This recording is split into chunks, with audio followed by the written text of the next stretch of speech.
சிம்ம ராசி, சிம்ம லக்னக்காரர்களுக்கு பொதுவாகவே உங்கள் மன வாழ்க்கை எப்படி இருக்கும் என்பதை பார்க்கலாம். உங்கள் கணவனோ அல்லது உங்கள் மனைவி உங்கள் கலத்திரம் எப்படி இருப்பாங்க என்பதை நம்ம பார்க்கலாம். பொதுவாகவே சிம்மத்திற்கு பார்த்திங்கன்னா, அவளுடைய மன வாழ்க்கை அவ்வளவு திருப்திகரமாக இருக்காது. ஏதாவது ஒரு குறை கொண்டே இருக்கும்.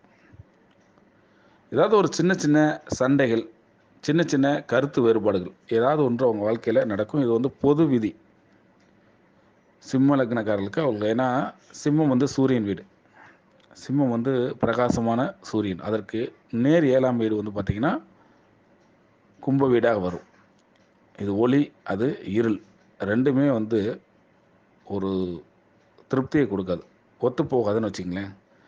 ஏன்னா சூரியனும் சனியும் எதிரெதிர் கிரகங்கள். அதனால் பொதுவாகவே உங்களுக்கு இது ஒரு பொது பலன்தான். ஆனால் உங்கள் வாழ்க்கையில் அந்த சனி பகவான் நல்ல உங்கள் ஜாதகத்தில் அற்புதமாக நிலையில் இருந்துட்டார் அப்படின்னா, உங்களை போல் ஒரு சிறந்த வாழ்க்கை இருக்காது. அந்த சனி பகவான் இருக்கக்கூடிய நிலையை பொறுத்து உங்களுக்கு திருமண வாழ்க்கையை முடிவு செய்யலாம்னு வச்சுக்கோங்களேன். பொது பலனாக பார்த்தோம் அப்படின்னா உங்களுக்கு மன வாழ்க்கையில் அவ்வளோ திருப்தியாக இருப்பதற்குண்டான வாய்ப்பு இல்லை. உங்கள் வாழ்க்கை துணையுடன் எப்போதும் ஏதோ ஒரு கருத்து வேறுபாடு இருந்து கொண்டே இருக்கும். இல்லை அப்படின்னா உங்கள் வாழ்க்கை துணையை நீங்கள் ஏதோ ஒரு வகையில் பயமுறுத்திக்கிட்டே இருப்பீங்க. ஏதாவது ஒன்று மிரட்டிக்கிட்டு இருப்பீங்க, இல்லைன்னா பயப்படுத்திக்கிட்டு இருப்பீங்க. இந்த மாதிரி விஷயங்கள். அப்போ அவங்க என்ன பண்ணுவாங்கன்னா, உங்களுக்கு பயந்துக்கிட்டே உங்களுடன் ஒற்றுமையாக இருக்கக்கூடிய நிலைமை ஏற்படும். உங்களிடம் பயந்து கொண்டு ஒற்றுமையாக இருப்பார்.